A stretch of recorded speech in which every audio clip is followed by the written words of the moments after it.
శ్రీమాత్రే నమః. దేవి భాగవత పురాణాన్ని చదువుతున్నాం. తృతీయ స్కంధంలో ఉన్నాం. నేను కోటమతి బ్రహ్మేశ్వరి. మేము ఏలూరులో ఉంటాం.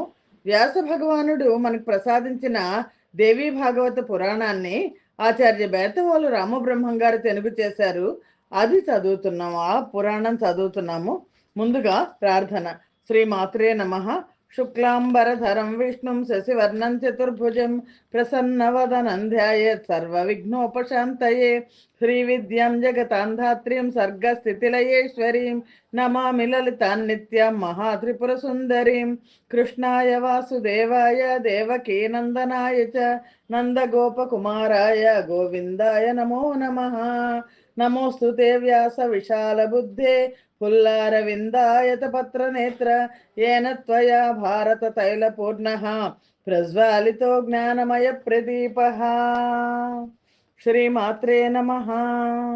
నైమిసారణ్యంలో సౌనకాది మహర్షులకు సూత మహాముని దేవి భాగవత పురాణాన్ని వినిపిస్తున్నారు.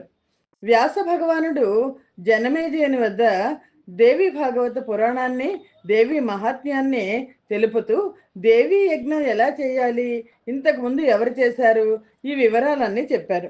అప్పుడు జనమేజయుడికి గురి కుదిరింది. దేవి యజ్ఞం ఎలా చేయాలో తెలిసింది. చేయాలి అనే సంకల్పం బలపడింది. అయితే ఆ ఆదిపరాశక్తి దేవి మహిమ తెలుసుకోవాలి అనుకున్నాడు. వ్యాస మహర్షి దేవి మహత్యం తెలిసి మహిమ చెప్పి నా జన్మ పావనం చేయండి అని వ్యాస భగవానుడిని అభ్యర్థించాడు. వ్యాస భగవానుడు అలాగే అని ప్రారంభించాడు. వ్యాస భగవానుడు జనమేజయుడికి సుదర్శనుడి కథ చెప్తున్నారు. ధ్రువ సంధి అనే మహారాజు అయోధ్య రాజధానిగా ఒకానొకప్పుడు కోసల దేశాన్ని పరిపాలిస్తున్నాడు. ధ్రువ సంధి అనే మహారాజు. అతను సూర్యవంశ సంభవుడు, పుష్పపుత్రుడు, ధర్మాత్ముడు, వర్ణాశ్రమ ధర్మాలను కాపాడుతున్నాడు. ప్రజలంతా ఎవరి వృత్తులను వాళ్ళు సమర్థవంతంగా నిర్వహించుకుంటున్నారు. ధనధాన్య సమృద్ధులతో తులతూగుతున్నారు. చోరులు కానీ, ధూర్తులు కానీ, లోభులు కానీ, మోసగాళ్ళు కానీ, దంభం ఉండేవాళ్ళు కానీ, కృతజ్ఞులు కానీ, మూర్ఖులు కానీ ఈ ధ్రువసంధి యొక్క రాజ్యంలో లేరు. అంజనం వేసినా కనిపించరు. ఈ ధ్రువసంధికి 2 భార్యలు ఉన్నారు. 2 అందగత్తెలు, 2 విచక్షణలు. మొదటి భార్య మనోరమ, ధర్మపత్ని, పట్టమహిషి. 2వ భార్య పేరు లీలావతి. 2తోనూ కలిసి భోగ భాగ్యాలు అనుభవిస్తూ సౌధాలలో, ఉద్యానవనాలలో, క్రీడా పర్వతాలలో, సరోవరాలలో, దిగుడు బావుల్లో చక్కగా విహరిస్తూ ఆనందం అంచులు చూస్తున్నాడు ధ్రువసంధి. మనోరమకు సకల రాజలక్షణాలతోనూ పుత్రుడు ఉదయించాడు. అతనికి సుదర్శనుడు అని నామకరణం చేశాడు ధ్రువసంధి. వ్యాస మహర్షి చెప్తున్నారు ఈ కథ. మరో నెలకు లీలావతి ప్రసవించింది. మూర్తిభవించిన సౌందర్యంగా మగబిడ్డ జన్మించాడు. అతనికి శత్రుజిత్ అని నా పేరు పెట్టారు. రాజుగారు 2 సమాన ఆదరంతో ప్రేమగా చూసుకుంటున్నారు. పిల్లలిద్దరూ ఆడుతూ పాడుతూ పెరుగుతున్నారు. 2 కూడా జాతకర్మలన్నీ పూర్తయి విద్యాభ్యాసాలు సాగుతున్నాయి. శత్రుజిత్తు అంటే లీలావతి కుమారుడు మంచి మాటకారి. తన వాక్చాతుర్యంతో అందరినీ ఆకట్టుకుంటున్నాడు. మంత్రులు, దండనాయకులు, ప్రజలు అందరూ ఆకర్షితులై ఆనందిస్తున్నారు. తండ్రికి మరీ ప్రీతిపాత్రుడయ్యాడు. అయితే దురదృష్టవశాత్తు సుదర్శనుడు అంత చురుకైన వాడు కాదు, శాంత స్వభావుడు. ఒక రోజున ధ్రువసంధి వినోదం కోసం వేటకెళ్ళాడు. గాఢమైన అరణ్యంలో ప్రవేశించాడు. క్రూర మృగాలను ఎన్నింటినో సంహరించాడు. రాజు కదా, రాజులకు వేట అనేది ఒక క్రీడ. వేట చాలా బాగా సాగుతోంది. అంతలో ఒక వెదురు పొద నుంచి ఒక చండ సింహం ఒకటి దులిపి ఆవులించి లేచి నిలబడింది. దిక్కులు పగిలిపోయేట్టు విరగబడి గర్జించింది. రాజుగారు బాణం వేశారు. ఆ దెబ్బకు అది మరీ రెచ్చిపోయింది. తోకరెక్కించి రాజుపైకి లంఘించింది. రాజుగారు ధ్రువసంధి చర్మ నిర్మితమైన డాలు వంటిది ఎడం చేత్తో పట్టుకుని కుడి చేత్తో కత్తి దూసి మరో సింహంలాగా నిలబడ్డారు. కసెక్కిన సింహం బంతిలా గాలిలోకి ఎగిరి పంజా విప్పి నోరు భీకరంగా తెరిచి భీషణంగా గర్జిస్తూ రాజుగారి మీద పడుతోంది. చుట్టూ సైనికులు వందల బాణాలేశారు. గుచ్చుకున్నాయి, తప్పుకున్నాయి. సింహం మాత్రం రాజుపైకి దూకుతోంది. దగ్గరికి రాగానే రాజు కత్తితో పొడిచాడు. అది పంజా విసిరింది. అటు సింహం, ఇటు రాజుగారు ఇద్దరు ఒకేసారి నేల కొరిగిపోయారు. ప్రాణాలు విడిచారు. సైనికులు హాహాకారాలు మిన్నుముట్టాయి. క్షణాల మీద ఈ దుర్వార్త రాజధానికి చేరింది. అంతఃపురం అందరూ దుఃఖిస్తున్నారు. బావురు మంది మంత్రి పురోహితులు హుటాహుటినే ఎక్కడ జరిగిందో ఆ ప్రదేశానికి వచ్చారు, అడవికి వచ్చారు. వశిష్ఠుడి ఆజ్ఞ మేరకు అక్కడే అంత్యక్రియలు కూడా జరిపేశారు. దిగులుగా రాజధానికి చేరుకున్నారు. పెద్ద కొడుకు ధర్మపత్ని సుతుడు శాంత స్వభావుడు కదా అని సుదర్శనుణ్ణి రాజును చేయడానికి సమాలోచనలు జరిపి ఒక నిర్ణయానికి వచ్చారు. అల్లుడి మరణ వార్త తెలిసి లీలావతి తండ్రి యుధాజిత్తు ఉజ్జయిని నుంచి సైన్యంతో అయోధ్యకు చేరుకున్నాడు. శత్రుజిత్తుకు బాసటగా నిలిచాడు. సుదర్శనుడికి అండగా నిలవడం కోసం మనోరమ తండ్రి సూరసేనుడు కళింగ దేశం నుంచి సైన్యంతో బయలుదేరొచ్చాడు. రాజుగారు మరణించారు. రాజుకుమారుడు పెద్ద కుమారుడు సుదర్శనుడు, తర్వాత నెలకు పుట్టిన శత్రుజిత్తు, ఈ ఇద్దరి మధ్య యుద్ధం ప్రారంభమైంది. ముఖ్యులైన మంత్రి పురోహితులను సమావేశపరిచి అందరూ చర్చించారు. జ్యేష్ఠుడు ధర్మపత్ని సుతుడు కనుక నా మనవడు సుదర్శనుడికే పట్టాభిషేకం జరగాలి అన్నాడు సూరసేనుడు, కళింగ దేశపు రాజు. గుణాలను బట్టి సమర్థతను బట్టి అర్హత ఉంది కాబట్టి నా మనవడు శత్రుజిత్తుకే పట్టం కట్టాలి అన్నాడు శత్రుజిత్తు తాతగారు. మొండిగా అడ్డం తిరిగి యుధాజిత్తు మాట్లాడాడు. ఇలా వివాదం చెలరేగింది. తీర్చేవాడు లేడు. మంత్రులు ఎవరు మాట్లాడడం లేదు. యుధాజిత్తు శత్రుజిత్ తండ్రి తాతగారు సహనం కోల్పోయాడు. మంత్రులందరినీ తిట్టిపోశాడు. మీరంతా స్వార్థపరులు. చేతకాని సుదర్శనుణ్ణి రాజుగా కూర్చోబెట్టి ధనం భోంచేద్దాం అనుకుంటున్నారు. బలవంతుడు సమర్థుడు కనుక శత్రుజిత్తు రాజు అయితే మీ ఆటలు సాగవని భయపడుతున్నారు. ఇదిగో మీ అందరికీ ఇదేనా హెచ్చరిక. అన్ని అర్హతలు ఉన్న శత్రుజిత్తును కాదని, జ్యేష్ఠుడు కదా అని సుదర్శనుడికి పట్టం కడితే జాగ్రత్త, మహాసంగ్రామం జరుగుతుంది. ఖడ్గధారతో భూగోళాన్ని చీల్చి 2 ముక్కలు చేస్తాను. మీకు దిక్కున్న చోట చెప్పుకోండి. మీరెంత, మీ బలం ఎంత అన్నాడు యుధాజిత్తు. మానం యుద్ధం కరిష్యామి తస్మిన్ ఖడ్గస్య మేదిని ధారయా చ ద్విధా భూయాత్ యుష్మాకం తత్ర కా కథ. సూరసేనుడు వీరంగం చేయలేదు. శాంతంగా మాట్లాడాడు, నెమ్మదిగా మాట్లాడాడు. సుదర్శనుడు శత్రుజిత్తు ఇద్దరు సమర్థులే, సమాన ప్రజ్ఞావంతులే, తేడా లేదు. కాకపోతే శాస్త్ర ప్రకారం, ధర్మం ప్రకారం ధర్మపత్ని సుతుడు సింహాసనానికి అర్హుడు కదా, అందుకని సుదర్శనుడికి పట్టం కట్టమని కోరుతున్నాను అన్నాడు. ఈ వివాదం చెలరేగిన సంగతి తెలిసి అటు ప్రజలు ఇటు ఋషులు ఉద్విగ్నులయ్యారు. ఏమి అలజడులు జరుగుతాయో అని భయపడుతున్నారు. పరస్పర యుద్ధకాంక్షతో ఎప్పుడూ తగువులాడుకున్న సామంతులందరూ రాజధానికి చేరుకున్నారు. అరాచకం ఏర్పడితే రాజధానిని కొల్లగొడదామని శృంగబేరం నుంచి నిషాదులు కూడా వచ్చారు. చుట్టుపక్కల దేశాల నుంచి దొంగలు, చోరులు గుంపులుగా వచ్చారు. అవకాశం దొరికితే అల్లర్లు సృష్టించి ప్రజలను దోచుకుందామని పొంచి చూస్తున్నారు దొంగలు. అయోధ్య అంతా ఎవరో ఏమిటో తెలియని కొత్త ముఖాలతో కిటకిటలాడుతోంది. జనసమ్మర్దం ఇబ్బడి ముబ్బడిగా పెరిగింది. సేనలను మోహరించి యుధాజిత్తు ధనుర్ధారి అయి నిలబడ్డాడు. వీరసేనుడు క్షాత్రధర్మం పాటిస్తూ సేనా సమూహంతో యుద్ధానికి సిద్ధమయ్యాడు. పరస్పరం బాణవృష్టి కురిపించారు. రథ, గజ, తురగ సైన్యాలు కలబడ్డాయి. ఘోర సంగ్రామం జరిగింది. సురముని సంఘాలు ప్రేక్షక పాత్ర వహిస్తున్నాయి. కాకులు గ్రద్దలతో ఆకాశం నిండిపోయింది. తెగిపడిన తలలు, కాళ్ళు, చేతులు, మొండాలు, పడిపోయిన గుర్రాలు, ఏనుగులతో నేలంతా నిండిపోయింది. నదిలో కొట్టుకుపోతున్న సొరకాయ బుర్రల్లాగా రణరంగం అంతటా కూడా సైనికుల శిరస్సులు. వాటిని తన్నుకుపోవడానికి మోగుతున్న గద్దలు, రాబందులు. పెద్ద యుద్ధం జరుగుతోంది. శరీరం రాలిపోయిన జీవుడు వీరావేశంతో తన శరీరంలో మళ్ళా ప్రవేశించడానికి ఉవ్విళ్ళూరుతూ అక్కడే తచ్చాడుతున్నాడు.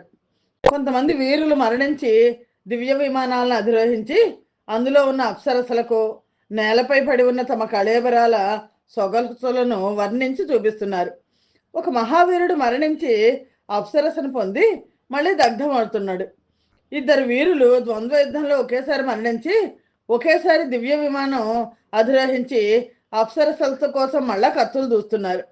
మరొక యోధుడు మరణించి రూపవతి గుణవతి అయిన ఒక సురాంగనకు తన గుణగణాలను వివరిస్తున్నాడు. దివికేతించిన మరొక వీరుని చూసి ఒక దేవకాంత పిలిస్తే ఆ వీరుడు తిరస్కరిస్తున్నాడు. నాకు వ్రతభంగం అవుతుంది, రాజుగారికి అత్యంతము విశ్వాసపాత్రుణ్ణి, అనుకూలుని అనే నా బిరుదు మంటకలిసిపోతుంది అని చెప్తున్నాడు. ఇలాగా మనుషులు మరణిస్తున్నారు, గుర్రాలు మరణిస్తున్నాయి, ఏనుగులు మరణిస్తున్నాయి. రణరంగంలో లేచిన దుమ్ము ఆకాశం అంతా వ్యాపించింది, సూర్యుడిని కప్పేసింది. హఠాత్తుగా చీకట్లు వ్యాపించాయి. మరి కాసేపటికి అదే దుమ్ము మళ్ళీ నేలకు దిగి రక్త ప్రవాహంలో తలిసి ముద్దయి సూర్యమండలాన్ని రెట్టింపుగా ఎరిపెక్కించింది. శూరసేన యుధాజిత్తుల సంగ్రామం అరివీర భయంకరంగా సాగుతోంది. ఉన్నట్టుండి యుధాజిత్తు 10 బాణాలను ఒకేసారి సంధించి విడిచిపెట్టాడు. శూరసేనుడు దారుణంగా నిహతుడయ్యాడు. రథం నుంచి నేల కొరిగిపోయాడు. అతని సైన్యం కకావికలు అయిపోయింది. ఎటువారటు పారిపోయారు. ఈ వార్త తెలిసి మనోరమ వలవల విలపించింది. క్షణంలో తేరుకుంది. భవిష్యత్ ఏంటి ఆలోచించేసరికి భయం ఆవరించింది. ఎందుకంటే రాజ్యలోభంతో యుధాజిత్తు తన తండ్రిని చంపినట్టు కొడుకు సుదర్శనుణ్ణి కూడా పొట్టను పెట్టుకుంటాడు అనిపించింది. ఏం చేయాలి, ఎక్కడికి వెళ్ళాలి? భర్త మరణించాడు, తండ్రి మరణించాడు, కొడుకు పసిబాలుడు, ఏమీ చేయడానికి తోచలేదు. ఎంతటి వాళ్ళనైనా వశీకరిస్తుంది కదా ఈ రాజ్యలోభం. ఎంత పాపిష్టిదో కదా, ఎన్ని దారుణాలైనా చేయిస్తుంది, ఎంతటి పాపానికైనా ఒడిగట్టేస్తుంది. చిచి, తల్లి, తండ్రి, సోదరులు, గురువులు, స్వజనులు, బంధువులు ఎవరినైనా చంపిస్తుంది. అభక్ష్యభక్షణం అంటే తినకూడనివన్నీ తినిపిస్తుంది. అగమ్య గమనం వెళ్ళకూడని చోటికంతా వెళ్ళిస్తుంది, వెళ్ళట్టు చేస్తుంది, అన్నీ చేయిస్తుంది. ధర్మాన్ని తుంగలో తొక్కిస్తుంది. అభక్ష్యభక్షణం లోభాదగమ్య గమనం తథా కరోతి కిల తృష్ణార్తో ధర్మత్యాగం తథా పునః. ఈ అయోధ్య పట్టణంలో మనోరమ అనుకుంది, నాకు సహకరించే వాళ్ళు ఎవరూ లేరు, నా కొడుక్కి సహాయం చేసేవాళ్ళు కూడా ఎవరూ లేరు. ఎవరిని నమ్మి ఎవరి పంచని చేరి నా కొడుకును కాపాడుకోవాలన్న ప్రమాదమే. వీడిని కాస్త యుధాజిత్తు చంపేస్తే ఇంకా లోకంలో నాకు దిక్కుండదు. నా సోదరి ఆవిడ లీలావతి ఇప్పటిదాకా స్నేహంగానే ఉంది, కానీ ఇప్పుడు ఆవిడికి ఈ వైరవ్యాధి అంటుకుని ఉంటుంది. నా పుత్రుడి పట్ల దయ చూపిస్తుందని నేను అనుకోను అని యుధాజిత్తు రణరంగం నుంచి నగరానికి వచ్చాడంటే ఇంకా నేను పారిపోవడానికి కూడా ఉండదు. నన్ను నా కొడుకును పట్టి బంధించి కారాగారంలో పడేస్తాడు. ఎందుకంటే చరిత్రలో ఇలాంటివి చాలా అయినాయి. చరిత్రలో ఇలాంటి కథలు ఎన్ని వినలేదు. ఇంద్రుడంతటి వాడే లోభానికి లోనై మాతృగర్భంలో ప్రవేశించి పుట్టబోయే సోదరులను ముక్కలు ముక్కలుగా చేశాడు కదా, మరుత్తులను. అందుకని ఈ ఇక్ష్వాకు వంశంలోనే వెనకడికి ఒక మహారాణి తన సవతికి గర్భ విచ్ఛేదం కోరి విషం ఇచ్చింది. అదృష్టవశాత్తు ఆవిడ బతికి భయపడింది. కానీ పుట్టిన కొడుకు గరళం ముద్దతో పాటు పుట్టాడు, సగరుడయ్యాడు. కైకేయి రాముణ్ణి అడవులకు పంపించింది. జ్యేష్ఠుడి విరహాన్ని భరించలేక దశరథుడు మరణించాడు. కాబట్టి యుధాజిత్తు కానీ లీలావతి కానీ నన్ను నా కొడుకును క్షేమంగా చూస్తారనుకోవడం, బ్రతకనిస్తారనుకోవడం వెట్టి వెర్రితనం. నా కుమారుడికి పట్టం కట్టాలని సమాలోచనలు జరిపిన మంత్రి పురోహితులైన ఇప్పటి పరిస్థితుల్లో నా పక్షాన్ని నిలుస్తారా? వాళ్ళందరూ కూడా అవశ్యులు కదా. ఈ పాటికే యుధాజిత్తుకు లోబడిపోయి ఉంటారు అని ఆవిడ ఆలోచిస్తోంది. ఆలోచించి ఎంత దురదృష్టం నాది, ఇలాంటి కష్టాల నుంచి గట్టెక్కించే సోదరుడు ఒక్కడైనా లేకపోయాడు నాకు. సరే, ఇంకా దిగులు పడి ప్రయోజనం లేదు, నా ప్రయత్నం నేను చెయ్యాలి కదా. సిద్ధించడం సిద్ధించకపోవడం అంతా దైవానుగ్రహం. ముందర ఇక్కడి నుంచి పారిపోవాలి, త్వరగా కదలాలి, నన్ను నా పుత్రుణ్ణి రక్షించుకోవాలి అనుకుంది ఆవిడ. అలా అనుకుని మనోరమ ఒక నిర్ణయానికి వచ్చి విదల్లుడిని పిలిచింది. విదల్లుడు అంటే పని చేసి పెట్టేవాడు. అతను కార్య సాధన నిపుణుడు, ఆత్మాభిమానం ఉన్నవాడు, చాలా బహు సుకుమారుడు, ఆడంగతను. మనోరమకు అత్యంత విశ్వాసపాత్రుడైన మంత్రి. ఆ ఆత్మీయుడిని పిలిచి ఏకాంతంలో ఏడ్చింది ఆవిడ. ఘోరమని ఏడ్చింది. ఇప్పటి పరిస్థితుల్లో ఏం చేయాలో సలహా చెప్పమంది. పితా మే విహత సంఖ్యే పుత్రో ఎంబాలకస్తథా యుధాజిల్ బలవాన్ రాజా కిం విధేయం వదస్వమే. అంటే అప్పుడు నాకు చెప్పు, నేనేం చెయ్యాలో అంటే, అవునమ్మా, అతను చెప్పాడు మంత్రి, ఇప్పుడు నువ్వు ఇక్కడ ఉండడం క్షేమం కాదు, పారిపోదాం పదా, నేను కూడా నీతో పాటు వస్తాను. అడవుల్లోకి పోయి అక్కడి నుంచి వారణాసి చేరుకుందాం. అక్కడ సుబాహుడు అని మా మేనమ ఉన్నాడు, శ్రీమంతుడు, బలవంతుడు, అతని రక్షణలో ఉందాం. మాయదారి యుధాజిత్తును దర్శించడానికి జనమంతా కోలాహలంగా ఉన్నారు కనుక మనల్ని ఎవరు పట్టించుకోరు. అదే వంకతో ఇదే అదనుగా మనం అంతఃపురం నుంచి రాజప్రసాదం నుంచి బయటపడచ్చు, అక్కడి నుంచి రథం ఎక్కి వెళ్ళిపోవచ్చు అని సలహా ఇచ్చాడు. సలహా ఇచ్చి ఈ ఆలోచనకు మహారాణి సమ్మతించింది. లీలావతి దగ్గరికి వెళ్ళింది. రణరంగంలో ప్రాణాలు కోల్పోయిన నా తండ్రిని ఒకసారి దర్శించాలి, వెళ్తున్నాను అని చెప్పింది. చెప్పి ఆ విదల్లుడు సైరంధ్రి వెంటరాగా కొడుకుని తీసుకుని రథం ఎక్కి బయలుదేరింది. రణరంగంలో తండ్రి కళేబరాన్ని చూసింది. బోర్న విలపించింది. విదల్లుడు సైరంధ్రి ఓదార్చారు. తేరుకుంది. భయంతో వణికిపోతూ తండ్రి శరీరానికి త్వరగా అగ్ని సంస్కారం జరిపించింది. వెంటనే బయలుదేరారు. 2 రోజులు ప్రయాణం చేసి గంగా తీరం చేరుకున్నారు. సంస్కార్య త్వరాయుక్త వేపమానాభయాకుల ద్వినద్వయేన సంప్రాప్త రాజ్ఞీ భాగీరథి తటం. అక్కడ ఆటవికులు వీళ్ళని ఆటకాయించారు. ఆటకాయించి సొమ్ములన్నీ దోచుకున్నారు. దోచుకుని రథం కూడా లాక్కున్నారు, పారిపోయారు. కొడుకుని చంకన పెట్టుకుని సైరంధ్రి చెయ్యి పట్టుకుని, సైరంధ్రి అంటే మహారాణి గారికి ఉండే తోడ కూడా ఉండే ఒక చెలికత్త, ఒక చిన్న తెప్ప ఎక్కి గంగా నదిని దాటింది. ముగ్గురు త్రికూట పర్వతం చేరుకున్నారు. అక్కడ భరద్వాజుడు ఆశ్రమం ఉందని తెలుసుకుంది. త్వరగా ఆశ్రమానికి వెళ్ళారు. తాపసులను చూసేసరికి మనోరమకి ధైర్యం వచ్చింది. అందరికీ పాదాభివందనం చేసింది. భరద్వాజ మహర్షి అడిగారు, అమ్మా, ఎవరు నువ్వు? కష్టాల పాలై ఇటు వచ్చినట్టున్నావు, నువ్వెవరైనా దేవతవా? పసిబిడ్డతో వచ్చావు, రాజ్యం కోల్పోయిన ఏ మహారాజుకో ఇల్లాలివి అనిపిస్తున్నావు, నీ వృత్తాంతం ఏంటి చెప్పమ్మా అన్నాడు. ఆ పలకరింపుతో మనోరమ దుఃఖం కట్టలు తెంపుకుంది. వెక్కి ఏడ్చింది. కాసేపటికి కొంచెం సముదాయించుకొని తను తిప్పుకుంది. ఆ విదల్లుడి వైపు చూసింది. అప్పుడు అతను, ఆ విదల్లుడు మంత్రి భరద్వాజుడికి మొత్తం విషయం అంతా చెప్పాడు. మా అమ్మగారిని మీరే కాపాడాలి, ఆర్తులను భీతులను రక్షిస్తే యుద్ధం చేసిన దానికంటే ఎక్కువ పుణ్యమని తమ వంటి పెద్దలు చెప్పగా విన్నాను. మహర్షి శరణు అంటూ కాళ్ళ మీద పడ్డాడు. ఆర్తస్య రక్షణే పుణ్యం యజ్ఞాధికముదాహృతం భయత్రస్తస్య దీనస్య విశేష ఫలదం స్మృతం. అంటే అప్పుడు భరద్వాజ మహర్షి, తల్లి నిర్భయంగా ఉండు, ఇక్కడ నీకు ఏ ఇబ్బంది కలగదు, ఏ దుఃఖము ఉండదు, కొడుకును శ్రద్ధగా పెంచి పెద్దవాడిని చేయి, తప్పకుండా మహారాజు అవుతాడు అని భరద్వాజ మహర్షి అనుజ్ఞతో పాటు ఆశీస్సులు కూడా ఇచ్చారు. వారి కోసం ఒక పర్ణశాలను చూపించారు. ముగ్గురు అందులో తలదాచుకుని కాలక్షేపం చేస్తున్నారు. వ్యాస మహర్షి ఈ కథని జనమేజయుడికి చెప్తున్నారు. జనమేజయ, ఇలా జరిగింది. ఆ యుధాజిత్ ఏం చేశాడు? రణరంగం నుంచి విజయ గర్వంతో అయోధ్యాపుర ప్రవేశం చేశాడు. సుదర్శనుడిని కూడా చంపేసి తన మనవడి పాలన ఇంకా ఎలాంటి అడ్డు లేకుండా చేయాలి అనుకున్నాడు. మనోరమ కోసం అంతఃపురం అంతా గాలించాడు. పరిచారకులకు రొక్కించాడు. అందరినీ అడిగాడు. జాడ తెలియలేదు, నగరం అంతా అన్వేషించండి, ఎక్కడ ఉన్నా పట్టి తీసుకురండి అని భటులను ఆజ్ఞాపించాడు. ఒక శుభముహూర్తాన మనోరమను కానీ సుదర్శనుడు కానీ దొరకలేదు. శుభముహూర్తాన శత్రుజిత్తుకు పట్టాభిషేకం జరిపించాడు. రాజ్యం అంతా ఉత్సవం ప్రకటించాడు. అధికారులకు, అనధికారులకు, ప్రజలకు అందరికీ పెద్ద ఎత్తున కానుకలు పంచిపెట్టాడు. అందరూ చాలా సంతోషించారు.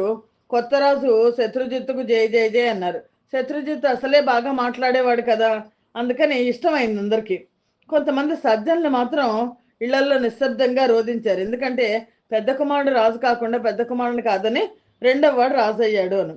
యోగ్యుడు సుదర్శనుడు ఏమైపోయాడో ఏమో, మహాసాధ్వి మనోరమ ఏమైపోయిందో, సూరసేనున్నేమో అన్యాయంగా చంపేశాడు యుధాచిత్తు, అక్రమంగా సింహాసనం దోచుకొని మనవడికి కట్టబెట్టాడు అనుకుంటూ లోపల లోపల బాధపడుతున్నారు. కానీ వాళ్ళు ఏం మాట్లాడలేరు, అసక్తతను నిందించుకున్నారు. యుధాజిత్తు కొంతకాలం మనవడికి తోడుగా అయోధ్యలో ఉండి మనవడి పరిపాలన సజావుగా సాగడానికి అవసరమైన ఏర్పాట్లన్నీ చేసి విధేయులుగా ఉండే మంత్రులను, సేనాధిపతులను అందరినీ నియమించి తన రాజ్యానికి ఉజ్జయినికి వెళ్ళిపోయాడు. మనోరమ సుదర్శనుడు భరద్వాజ ఆశ్రమంలో ఉన్నారని చారులు సమాచారం అందించారు. అప్పుడు యుధాజిత్తు భరద్వాజ ఆశ్రమంలోనే వాళ్ళని చంపేస్తాను అంటూ బయలుదేరాడు. శృంగబేర పురాధిపతి దుర్దర్శుడు అనే కోయరాజును కలుసుకున్నాడు. భరద్వాజ ఆశ్రమం ఈ శృంగబేరపురానికి దగ్గరలో ఉంది, మనకి రామాయణంలో కూడా వస్తుంది. యుధాజిత్తు ససైన్యంగా వచ్చి శృంగబేరంలో విడిచేశాడనే వార్త ముని బాలకుల ద్వారా మనోరమకి తెలిసింది. సుదర్శనుడిని చంపడానికే వచ్చి ఉంటాడు అని ఆవిడ గ్రహించింది. గజగజలాడిపోయి మహర్షి దగ్గరికి పరిగెత్తింది. భరద్వాజ మహర్షి దగ్గరికి పరిగెత్తి, మహర్షి ఏం చేయను ఇప్పుడు, ఇప్పుడు నేనేం చేయను, ఎక్కడికి పోను, యుధాజిత్ వచ్చాడు, నా తండ్రిని సంహరించాడు, తన మనమణ్ణి రాజుని చేశాడు, ఇప్పుడు ఇంకా నా కొడుకుని చంపడానికి వచ్చాడు, సందేహం లేదు. మహర్షి, గత కాలపు గాథలు చాలా జ్ఞాపకం వస్తున్నాయి. ఒకప్పుడు జయద్రథుడు ఇలాగే ఆశ్రమానికి వచ్చి అక్కడ అరణ్యవాసంలో తలదాచుకుంటున్న ద్రౌపదిని ఒంటిపాటును అవమానించాడు కదా, మహాభారత గాథలో ఎవరిని నమ్మడానికి లేదు, నమ్మామంటే కన్నీట మునిగా ఉన్నమాటే. అప్పుడు బలిచక్రవర్తి ఏమయ్యాడు, ధర్మాత్ముడు, మహాదాత, 99 యజ్ఞాలు చేశాడు, ప్రహ్లాదుడికి సాక్షాత్తు పౌత్రుడు, అయితేనేమి మోసానికి గురయ్యాడు కదా, మోసం చేసింది మాత్రం సామాన్యుడా, సాక్షాత్తు విష్ణుమూర్తి కదా, సత్యస్వరూపుడు, వేదగమ్యుడు, యోగి సేవ్యుడును, దేవకార్య సిద్ధి కోసం కశ్యపుడికి వామనుడిగా పుట్టి 3 అడుగుల నేల ఇమ్మన్న వంకతో బలి చక్రవర్తిని పాతాళానికి తొక్కేశాడు. ఇంద్రుడి ఇచ్చకం కోసం మహావిష్ణువే ఇలా మోసం చేస్తే ఇక సామాన్య మానవుల మాట చెప్పాలా స్వామి, అందుకని ఎవరిని ఎప్పుడు నమ్మకూడదు. లోభం మనసులో ప్రవేశించిందంటే ఇంకా వాడికి పాప భయం కానీ పరలోక భయం కానీ ఏది ఏమాత్రం ఉండదు. త్రికరణ శుద్ధిగా పరుల సొమ్మును కాజేస్తాడు, ఎంతకైనా దిగజారుతాడు అని ఆ మనోరమ భరద్వాజ మహర్షి దగ్గర దుఃఖపడుతోంది. మనస కర్మణ వాచ పరస్వాదాన హేతుత ప్రపతంతి నరా సమ్యగ్ లోభోపహత చేతస. లోభం వస్తే లోభంతో కొట్టబడ్డ వాళ్ళు ఎంతకైనా తెగిస్తారు అని. ఓ మహర్షి, ఓ భరద్వాజ మహర్షి, అసలు మనుషుల ఆలోచనలోనే ఏదో తేడా ఉందనుకుంటాను. ధన సమృద్ధిని కలిగించమంటూ దేవతలను ఆరాధిస్తారు. దేవతలు ఏమన్నా తమ చేతుల్లో ఉన్నదని సొమ్ము వెంటనే ఇస్తారా? ఎవరి దగ్గర నుంచో తెచ్చి వీళ్ళకి ఇవ్వాలంటే వ్యాపారం అన్నా చేయాలి, లేదా దొంగతనం అన్నా చేయాలి, ఎవరితోనూ దానం అన్నా ఇప్పించాలి, లేదా బలప్రయోగం చేసి ఎవరి బుర్రో బద్దలు కొట్టి పట్టుకొచ్చి వీళ్ళకి ఇవ్వాలి, అంతే కదా. అమ్మి డబ్బు చేసుకోవడం కోసం ధాన్యం, వస్త్రాలు మొదలైన ఉత్పత్తిదారుల నుంచి అధికంగా చౌకగా స్వీకరించిన వైశ్యుడు నాకు ధన సమృద్ధి అత్యధికంగా కలగాలంటూ దేవతలను అర్థిస్తున్నాడు. దీని అర్థం ఏంటి? తను కొనేటప్పుడు బాగా తక్కువ ధర, అమ్మేటప్పుడు బాగా ఎక్కువ వెల రావాలనుకోవడం సబబేనా మరి? ఆవిడ మనోరమ భరద్వాజ మహర్షితో అంటోంది, దేవానారాధ్య సతతం. దేవతల్ని కొలిచేవాళ్ళు కూడా సరైన అన్యాయార్జిత ధనంతో కొలుస్తున్నారు. దేవానారాధ్య సతతం వాంఛంతి చ ధనం నరాః న దేవాస్తత్కరేత్ కృత్వా సమర్థా దాతు మంజసా అన్యస్యానీయతే విత్తం పృచ్ఛంతి మనీషితం వాణిజ్యేనాథ దానేన చౌర్యేణాపి బలేన వా విక్రయార్థం గృహీత్వా చ ధాన్యవస్త్రాదికం బహు దేవానర్చయతే వైశ్యో మహర్ధిర్మే భవేదితి నాత్ర కిం పరివృత్తేచ్ఛ వాణిజ్యే పరంతప గ్రహణకాలే తు సంప్రాప్తే మహర్ధించాపి కాంక్షతి. ఓ మహర్షి, ప్రాణులంతా పరాయి సొమ్ముకు ఆశపడే వాళ్ళే. ఎవరిని నమ్మాలి? తీర్థయాత్రలు, దాన ధర్మాలు, చదువు సంధ్యలు అన్నీ వ్యర్థం కదా. లోపులకు ఎవరు ఏది చేసినా అది చేయనట్టే అవుతుంది. అందుచేత మహానుభావ, దయచేసి ఈ యుధాజిత్ తక్షణం ఇక్కడి నుంచి వెళ్ళిపోయే మార్గం చూడండి. నేను సీతాదేవిలాగా నీ ఆశ్రమంలో కొడుకుని పెట్టుకుని క్షేమంగా ఉంటాను అని ఆవిడ భయపడుతూ బాధపడుతూ భరద్వాజ మహర్షితో చెప్పింది. ఆవిడ మనోరమ అభ్యర్థనకు భరద్వాజ మహర్షి సమ్మతించాడు. హుటాహుటిన యుధాజిత్తు దగ్గరికి వెళ్ళాడు. తక్షణం ఈ ప్రాంతం విడిచిపెట్టి వెళ్ళు, ఇంటికి వెళ్ళిపో అని ఆజ్ఞాపించాడు. యుధాజిత్తు బ్రతిమాలుకుంటున్న ద్వారంలో మాట్లాడాడు. భరద్వాజ మహర్షి, ఇదేమన్యాయం? నేనేం మీ ఆశ్రమంలోకి రాలేదు. దుర్దర్శుడి నగరంలో ఉన్నాను. మీరింత హఠం చేస్తే ఎలాగా? పోనీలేండి, మీరు అన్నట్టే వెళ్ళిపోతాను. మనోరమను విడిచిపెట్టండి, అందాక నేను కదలను. బలవంతంగానైనా తీసుకుపోతాను. నా మనవడికి రాజ్యం బాగుండాలంటే సుదర్శనుడు ఉండకూడదు, ఇది మాత్రం నిజం అన్నాడు యుధాజిత్తు. క్షత్రియోత్తమ, నీకు చేతనైతే తీసుకెళ్ళు. విశ్వామిత్రుడు వశిష్ఠుడు ఆశ్రమం నుంచి నందిని ధేనువును తీసుకెళ్ళినట్టు నువ్వు నా ఆశ్రమం నుంచి మనోరమను బలాత్కారంగా తీసుకెళ్ళు, అది చూస్తాను అని భరద్వాజ మహర్షి ఆశ్రమానికి తిరిగి వచ్చేశాడు. యుధాజిత్తు తన వృద్ధ మంత్రి సుబుద్ధితో సంప్రదించాడు. సుబుద్ధి, ఇప్పుడు ఏం చేయాలో చెప్పు నాకు. నాకైతే మనోరమను కొడుకుతో సహా బలవంతంగా అయినా సరే లాక్కురావాలనుంది. శత్రువమ్మ చిన్నపిల్లాడే కదా అని ఉపేక్షించడం శ్రేయస్కరం కాదు. అది క్షయలాగా పెరిగి చివరికి ప్రాణం తీస్తుంది. ఇక్కడ సైన్యం ఉందా? యోధులు ఉన్నారా? నన్ను అడ్డగించే వాళ్ళు ఎవరున్నారు? సుదర్శనుణ్ణి ఒక్క వేటికి చంపేస్తాను. మనవడి రాజ్యాన్ని అకంటకం చేస్తాను. ఇక నిశ్చింతగా ఉండొచ్చు, ఇంకా నిర్భయంగా ఉండొచ్చు అని చెప్పాడు. అంటే ఇలాంటి మాటలకు మంత్రి పెద్దవాడు సుబుద్ధి, ఆయన కూడా ఆశ్చర్యపోయాడు. యుధాజిత్ ఏంటి ఇంత క్రూరంగా ఆలోచిస్తున్నాడు అని. సరే, సాలోచనగా మంత్రి కదా, తన అభిప్రాయం చెప్పాడు. మహారాజా, సాహసానికి ఇది చోటు కాదు. ముని మాటలు విన్నారు కదా, విశ్వామిత్రుడి ఉదాహరణ దృష్టాంతం చెప్పారు. ఆ కథ నీకు తెలియదు అనుకుంటాను, నేను చెప్తాను విను. వెనకటికి విశ్వామిత్రుడు అనే క్షత్రియుడు ఉన్నాడు. గాది పుత్రుడు, మహాపరాక్రమశాలి, శస్త్రాస్త్ర కోవిదుడు. అపార సైన్యంతో ఒకసారి అడవిలో తిరుగుతూ తిరుగుతూ వశిష్ఠ ఆశ్రమానికి వచ్చాడు. పరస్పరం అతిథి మర్యాదలు అయ్యాయి. వశిష్ఠుడు సైన్యంతో సహా అందరికీ గొప్ప విందు ఇచ్చాడు. కామధేనువు సంతానమైన నందిని ధేనువు వశిష్ఠుడు ఆశ్రమంలో ఉంది. ఆ నందిని ధేనువు అనుగ్రహంతో భక్ష్య భోజ్యాదులన్నీ అందరికీ పుష్కలంగా అందాయి. విశ్వామిత్రుడు రాజు కదా, ఆయన కళ్ళు ఈ నందిని ధేనువు మీద పడ్డాయి. రాజు దగ్గర ఉండాలి ఇలాంటి ధేనువు, నాకు ఇవ్వు అని చెప్పి వశిష్ఠుడిని అడిగాడు. దానికి బదులుగా నీకు వశిష్ఠుడికి కావాలంటే 1,000,000 గోవులు ఇస్తా అన్నాడు. అంటే వశిష్ఠుడు అన్నాడు, అక్కర్లేదు, ఇది హోమధేనువు, దీన్ని ఇవ్వను గాక ఇవ్వను. ఇక్కడ నా కార్యక్రమాలన్నిటికీ అదే మూలము. అంటే 1,000,000 కాదు 10,000,000 గోవులను ఇచ్చినా సరే దీన్ని ఇచ్చేది లేదు అని ఖండితంగా చెప్పాడు వశిష్ఠుడు. బలాత్కారంగా తీసుకుపోతా అన్నాడు విశ్వామిత్రుడు. నీ ఇష్టం, ప్రయత్నించు అన్నాడు వశిష్ఠుడు. విశ్వామిత్రుడు ఆజ్ఞ మేరకు సైనికులు నందిని ధేనువుని కట్టు విప్పి లాక్కొస్తున్నారు. అది వశిష్ఠ మహర్షి వైపు చూసి దీనంగా చూసి, మహర్షి, నేనేం తప్పు చేశాను? నన్ను ఎందుకని వీళ్ళకి ఇచ్చేస్తున్నావు అని అడిగింది. అంటే అప్పుడు వశిష్ఠుడు దండం పెట్టి, అమ్మా, నేను ఇవ్వడం లేదు, వీళ్ళు బలవంతంగా నన్ను లాక్కుపోతున్నారు, నేనేం చేయను, అసహాయుణ్ణి. పైగా విశ్వామిత్రుడేమో రాజు, ఇప్పుడు నాకు అతిథి అన్నాడు వశిష్ఠుడు. నందిని ధేనుకి తనువంతా కోపం వచ్చేసింది, క్రోధం ఆవేశించింది. క్రూరంగా భీకరంగా అంబారావం చేసింది. రెప్పపాటు కాలంలో ఆ ధేనువు రోమ కూపాల నుంచి కోట్ల సంఖ్యలో సాయుధులు కవచులు అయిన రాక్షసులు ఆవిర్భవించారు.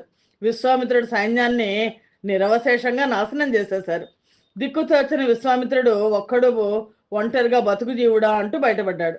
తను నిందించుకున్నాడు. క్షాత్రబలం అసలు బలమే కాదు, బ్రాహ్మణ బలమే బలం అని నిశ్చయానికి వచ్చి కారడుగుల్లో ఘోర తపస్సులు చేశాడు. క్షాత్రాన్ని వదిలించుకుని కట్టకడకటికి బ్రహ్మర్షి అయ్యాడు అని ఆ సుబుద్ధి యుధాజిత్తుకు ఈ కథ చెప్పాడు. ఇది విశ్వామిత్రుడి ఇతిహాసం. యుధాజిన్ నరేంద్ర, ఓ మహారాజా, విశ్వామిత్రుడు ఈ కథని దృష్టాంతంగా చెప్పడంలో భరద్వాజుడు ఆంతర్యం ఏంటో తెలిసిందా? అందుచేత సాహసం చేయకు. క్షాత్ర పౌరుషాలు మహర్షుల దగ్గర చెల్లవు. కాదని బలప్రయోగం చేసావనుకో వంశనాశనం అయిపోతుంది. జాగ్రత్త. త్వరగా బయలుదేరు. ముందు భరద్వాజుడిని ప్రసన్నుని చేసుకో. కిమ్ అనకుండా మన దారిని మనం క్షేమంగా ఉజ్జయిని చేరుకుందాం. సుదర్శనుణ్ణి అలాగే ఈ ఆశ్రమంలో ఉండని. బాలుడు వాడు, పైగా నిర్ధనుడు, ఎవరు సైన్యం లేదు, రాజ్యం లేదు. అతడు నీకు చేయగలిగిన అపకారం ఏముంటుంది కనుక అనాథ దుర్బల శిశువుల పట్ల వైరం వహించడం శుద్ధ దండగ. ఎవరైనా విన్నా హర్షించరు. రాజేంద్ర, ఈ జగత్ అంతా దైవాధీనం. మనం సర్వత్రా దయామయులమై ఉండాలి. ఈర్ష్య పడకు. పడి చేయగలిగింది కూడా ఏమీ లేదు. ఏది జరగాలనుకుంటే అది జరుగుతుంది అని సుబుద్ధి మంచి సలహా ఇచ్చాడు. దయా సర్వత్ర కర్తవ్య దైవాధీనమిదం జగత్ ఈర్ష్యయా కిన్ నృపశ్రేష్ఠ యద్భావ్యం తద్భవిష్యతి వజ్రం తృణాయతే రాజన్ దైవయోగాన్న సంశయః తృణం వజ్రాయతే క్యాపి సమయే దైవయోగతః శశకో హంతి శార్దూలం మశకో వై యథా గజం సాహసన్ముంచ మేధావిన్ కురుమే వచనం హితం. దైవయోగం కలిసి రాకపోతే వజ్రాయుధం కూడా గడ్డి పరక అయిపోతుంది. కలిసి వస్తే గడ్డి పరకైనా వజ్రాయుధం అవుతుంది. కాలం కలిసి వస్తే కుందేలు పిల్ల బెబ్బుల్ని చంపుతుంది. గడ్డి దోమ ఏనుగుని చంపుతుంది. అందుచేత ఓ మేధావి, సాహసం చెయ్యకు, నా మాట విను, నీకు హితం చెప్తున్నాను అని చెప్పాడు. ఆ జనమేజయ వ్యాస మహర్షి జనమేజయుడితో చెప్తున్నారు. ఈ సుబుద్ధి చేసిన ఉపదేశంతో యుధాజిత్తు కళ్ళు తెరిచాడు. బుద్ధిగా వెళ్ళి భరద్వాజ మహర్షికి నమస్కారం చేసి సెలవు తీసుకుని ఉజ్జయినికి వెళ్ళిపోయాడు. మనోరమ మనస్సు కుదుటపడింది. సుదర్శనుడు ముని బాలకులతో కలిసి హాయిగా ఆడుకుంటున్నాడు. నిర్భయంగా సంచరిస్తూ క్రీడిస్తూ విద్యలను అభ్యసిస్తూ దినదిన ప్రవర్ధమానుడు అవుతున్నాడు. ఒక రోజున ఒక ముని బాలకుడు ఆటల సందడిలో ఆ విదల్లుణ్ణి చూసి క్లీబా అని అరిచాడు. నపుంసక అని గట్టిగా అరిచి సంబోధించాడు. అతన్ని పిలవాలని కానీ అవమానించాలని కానీ ఏదో పని చెప్పాలని కానీ ముని బాలకుడు ఉద్దేశం కాదు. ఆటలో ఆటగా మనిషి కనబడ్డాడు కదా అని అరిచాడంతే. విదల్లుడి కదలికల్లో కనిపించే సుకుమారత బహుశా ముని బాలకులకు ఈ చనువు ఇచ్చుంటుంది. సుదర్శనుడు ఈ పదం విన్నాడు. క్లీబా. అందులో మొదటి అక్షరాన్ని అనుస్వారం చేర్చి ధారణ చేయడం మొదలెట్టాడు సుదర్శనుడు. క్లీం అనడం మొదలెట్టాడు. అమ్మవారి బీజాక్షరం కదా. క్లీం క్లీం మళ్ళీ మళ్ళీ అదే మనస్సులో చెప్పిస్తున్నాడు. అది మంత్రబీజం అన్న సంగతి తెలియదు సుదర్శనుడికి. మంత్రబీజం అది. మహారాజ కామరాజాఖ్య బీజాక్షరం అది. భావియోగమో బాల్య చాపల్యమో సుదర్శనుడు తదేక దీక్షగా ఈ మంత్రాన్ని, క్లీం అనే మంత్రాన్ని జపిస్తున్నాడు. జపిస్తూనే ఆడుకుంటున్నాడు, జపిస్తూనే నిద్రిస్తున్నాడు. సర్వకాల సర్వావస్థల్లోనూ క్లీం బీజాక్షర మహాజపం కొనసాగిస్తున్నాడు. అది మంత్రసారమని కానీ బీజాక్షరం అని కానీ తెలియదు. మనసులో పడింది. ఎందుకు పడిందో అలా జపిస్తున్నాడు అంతే. ఆ మంత్ర జపానికి ఋషి లేడు, ఛందస్సు లేదు, ధ్యానం లేదు, న్యాసం లేదు, ఏమీ లేదు. అప్రయత్నంగా నిరంతరాయంగా జపం సాగిపోతోంది. రాకుమారుడికి 11 ఏళ్ల వయస్సు వచ్చింది. మునులందరూ కలిసి ఉపనయనం జరిపించారు. వేదాభ్యాసం చేయించారు. ధనుర్వేదం నేర్పారు. నీతి శాస్త్రం నేర్పారు. ఇంకా చాలా శాస్త్రాలు చెప్పారు. అన్నీ ఈ జపం చేస్తున్నాడు కదా, క్షణంలో కరతలామలకం అయిపోతున్నాయి. మంత్రాక్షర బలం అలాంటిది. ఒక రోజున ఈ జపం చేయగా చేయగా చేయగా చేయగా ఏకాంతంలో సుదర్శనుడికి ఆదిపరాశక్తి దేవి ప్రత్యక్షమైంది. రక్తాంబరధారిణి, రక్తవర్ణ, రక్త సర్వాంగభూషణ. గరుడ వాహనం మీద వైష్ణవి శక్తిగా ఆవిడ దర్శనమిచ్చింది, అనుగ్రహించింది. సుదర్శనుడు ప్రసన్న వదనుడయ్యాడు. పేరు సుదర్శనుడు కదా, పేరు సార్థక నామం అయింది.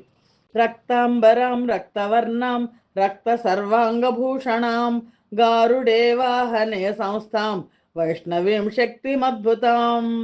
వైష్ణవి శక్తిగా ఆవిడ దర్శించింది.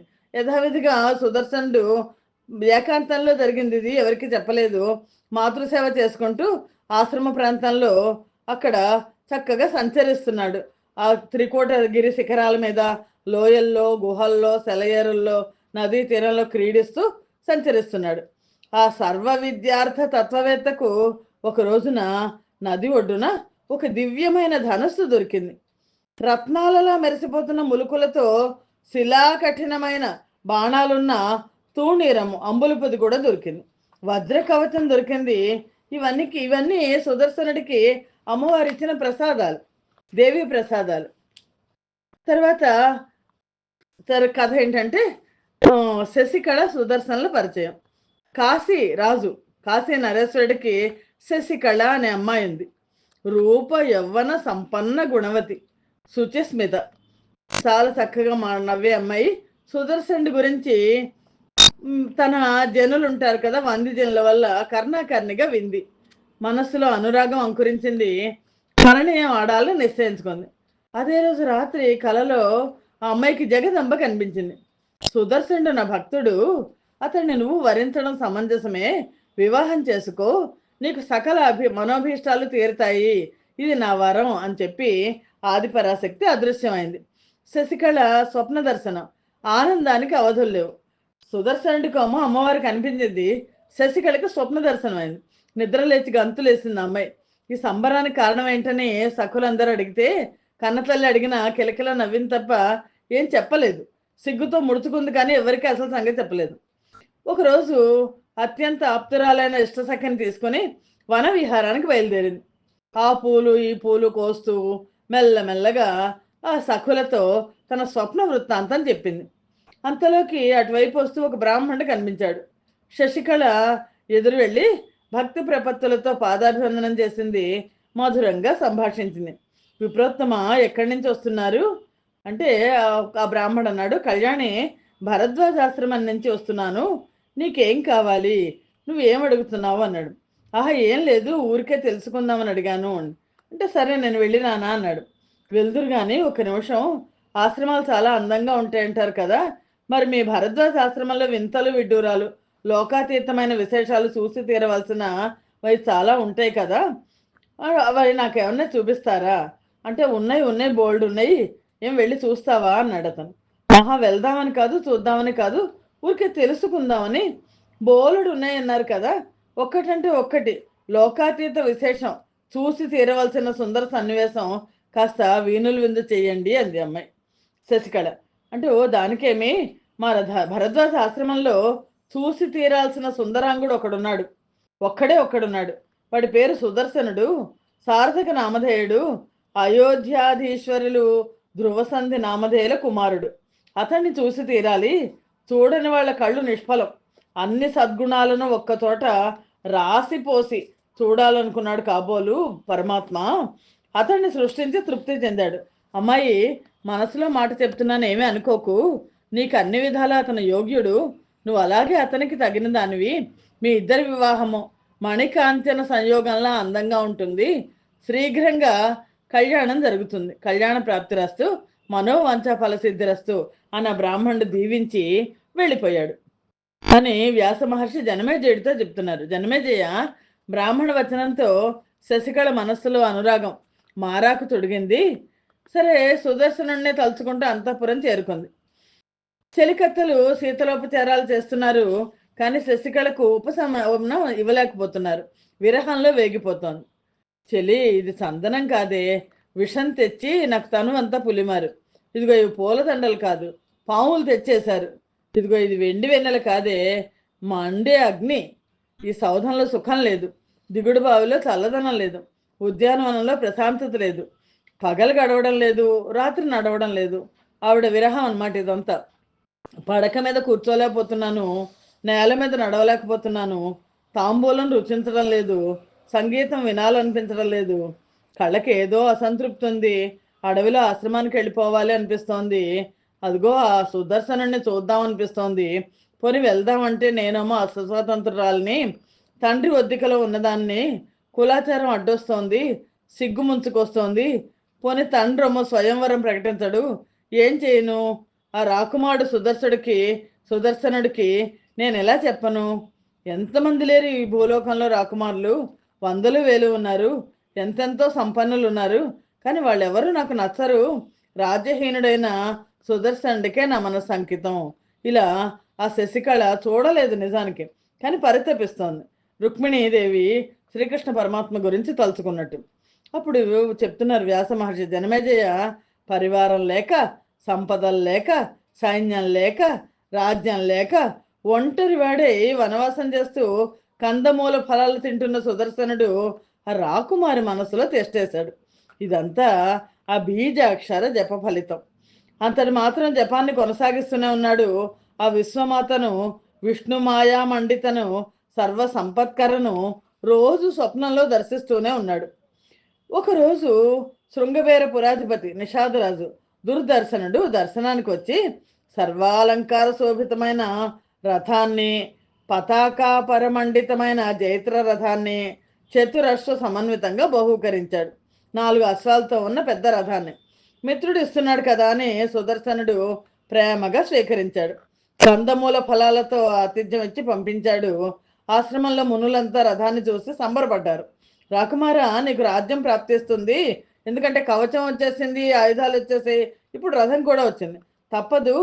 అనతి కాలంలో నువ్వు సింహాసనం అధిష్ఠిస్తావు. జగదంబిక ప్రసన్నురాలైంది, వరాలు కురిపిస్తోంది. ఇంకా నిశ్చింతగా ఉండు అని అందరూ ఆశీర్వదించారు. తల్లిని కూడా అలాగే ఊరడించారు. మనోరమ సంతోషించింది, కానీ మనస్సులో శంక అలా ఉండిపోయింది. మహర్షులరా, మీ మాట నిజం అవ్వాలి. అంతకంటే కావాల్సింది ఏముంటుంది? ఇదిగో వీడు మీకు దాసుడు సుదర్శనుడు. సర్జనులను సేవించిన ఫలితం ఊరికే పోతుందా? అమోఘాలు సృష్టిస్తుంది. ఆశ్చర్యం ఏముంది? కానీ ఒక సైన్యం లేదు, ఒక మంత్రి లేడు, ధనం లేదు, సహాయకుడు లేడు. మరి ఏ యోగంతో నా కుమారుడు సింహాసనం అధిష్ఠిస్తాడు?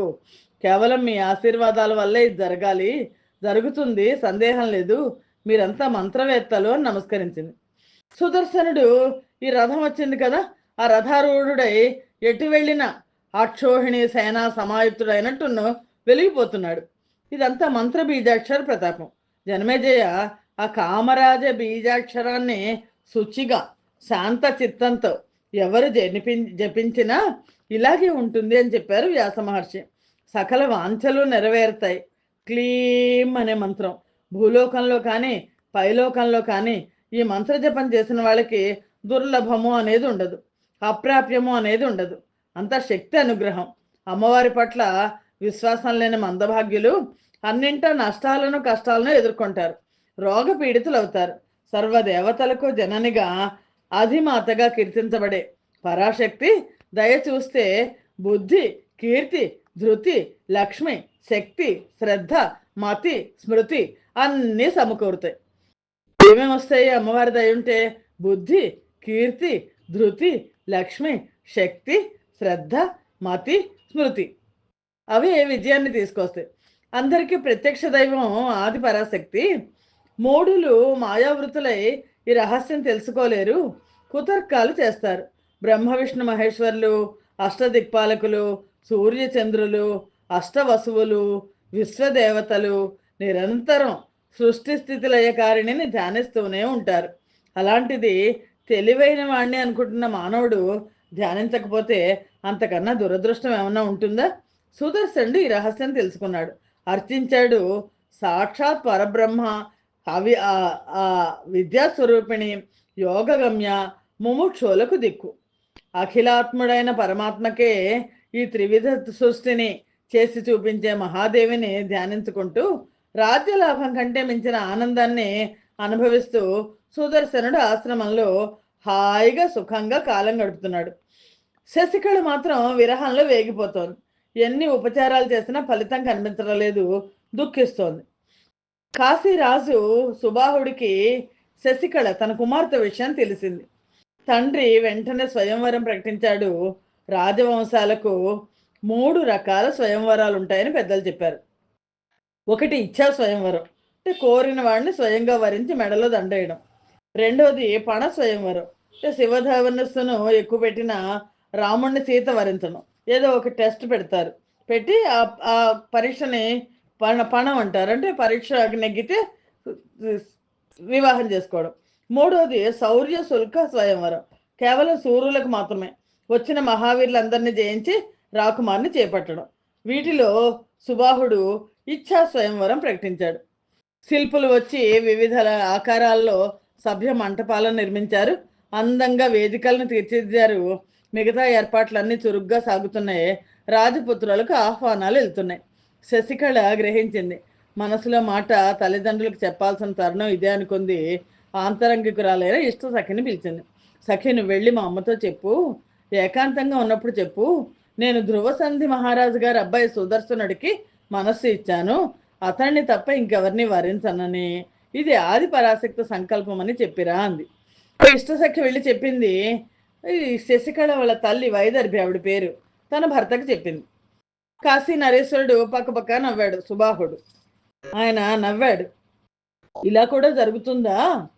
రాజ్యహీనుడు ఏకాకి తల్లితో భరద్వాజ ఆశ్రమంలో తలదాచుకుంటున్నాడు. నిర్ధనుడు ఆ సుదర్శనుడా మన అమ్మాయికి నచ్చినవాడు? వీల్లేదు, నాకు అల్లుడు కావడానికి అతనికి ఏ యోగ్యతలు లేవు. ఇది అప్రియం కావచ్చు, కానీ ఏదో సమయంలో నువ్వు మీ అమ్మాయికి నచ్చజెప్పు. ఆహ్వానాలు అందుకొని ఇప్పుడే రాకుమారులందరూ స్థితిమంతులు స్వయంవరానికి వస్తున్నారు తెలుసా అని చెప్పాడు సుబాహుడు. సౌనకాది మహర్షులకు సూత మహాముని ఈ వ్యాస భగవానుడు చెప్తున్న ఈ కథని చెప్తున్నారు. సౌనకాది మహాములారా, శ్రద్ధగా వింటున్నారు కదా. కథ మంచి రసకందాయంలో పడింది. సుదర్శనుడే కావాలంటోంది అమ్మాయి గారు. కుదరదు అంటున్నారు తండ్రి. వ్యాసుడు కథను కొనసాగించాడు. జనమేజయుడు ఆసక్తిగా వింటున్నాడు. శశికళకు స్వయంవరం ప్రకటించారు. శశికళని తల్లి సుదర్శనుడు కాకుండా ఇంకే రాజునైనా ఇచ్ఛా స్వయంవరంలో నువ్వు వరించు అని చెప్పింది అని వ్యాస భగవానుడు ఈ కథని కొనసాగిస్తున్నారు. తర్వాత సంచికలో చూద్దాం. స్వస్తి ప్రజాభ్య పరిపాలయంతాం న్యాయేన మార్గేణ మహిమహేశాః. గోబ్రాహ్మణేభ్య శుభమస్తు నిత్యం. లోకా సమస్తా సుఖినో భవంతు. సర్వం శ్రీమాత చరణారవిందార్పణమస్తు. యదక్షర పదభ్రష్టం మాత్రహీనం తద్భవేత్ తత్సర్వం క్షమ్యతాం దేవి నారాయణి నమోస్తుతే. శ్రీమాత్రే నమః.